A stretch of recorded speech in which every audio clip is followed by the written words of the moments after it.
start looking at how this applies to, the actual operations of a computer room and in the space. So very few data center operators have real-time visibility to what's going on with the temperatures and relative humidities at the racks, at the intake temperature, at the intakes of all the IT equipment. ASHRAE has worked really hard to help guide the industry. And they've said that it is the data center operator's responsibility to provide the right intake temperature conditions at the face of the IT equipment. And it's the IT equipment manufacturer's responsibility to keep their equipment cool if those conditions are provided. But what happens is that there's very little granular data. There's very little information about in most data centers. While the temperature at the what's most common is monitoring the temperature and relative humidity at the cooling unit locations, and probably a few temperature sensors deployed out throughout the room. In the worst case, just on columns or walls, but often on a few of the cabinets.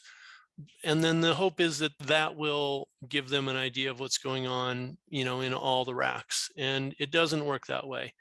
The temperatures within racks can vary greatly, and just because one rack is happy doesn't mean the rack next to it is happy.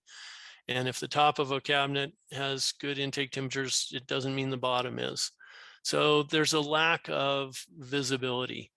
And this lack of visibility, results in inefficiency in areas of the room being too cool and areas of the room being too hot.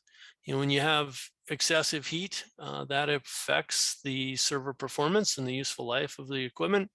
The server fans run faster, consuming more energy. And then when you're overcooling, obviously you're wasting capacity in an area of the room that doesn't need that much cooling capacity. It increases humidity levels. And all of this negatively impacts, the goal of operating the facility. Next slide. So the application of AI and machine learning has been applied to optimizing compute, storage, virtualization, and networking at the software layer for years. And the efficiencies are realized every day. But when it comes to operating the data centers themselves, the critical infrastructure, space, power, and cooling, to the IT load, that's where AI and machine learning has not yet reached even the early adopter stage. We'll show you some cases that, case studies towards the end that did explore this. It's been around for a while. It's gaining traction, but we're still very early in the process of realizing the benefits that can come from this technology. The emphasis continues to be on designing to an anticipated requirements. Tracy covered this quite a bit as he did his intro. We design data centers for a average watts per square foot and figure out how many cooling units we need given the total load and what the rack densities are going to be. But it rarely works out that way. The plan looks good on paper, but then reality strikes. It's funny, Lars. This challenge that you're describing reminds me of something that the great philosopher Mike Tyson famously said, and that is that everybody has a plan until they get punched in the mouth. For anybody who's been in the data center space and involved in the operations, they know exactly what we're talking about.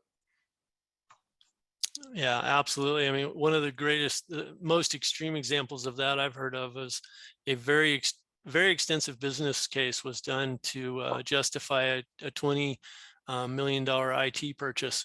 And it showed up on the dock to the surprise of the facilities people, and the realization was that there wasn't enough power and cooling to support the IT purchase. So a great deal of remodeling had to be done, upgrading had to be done to accommodate it.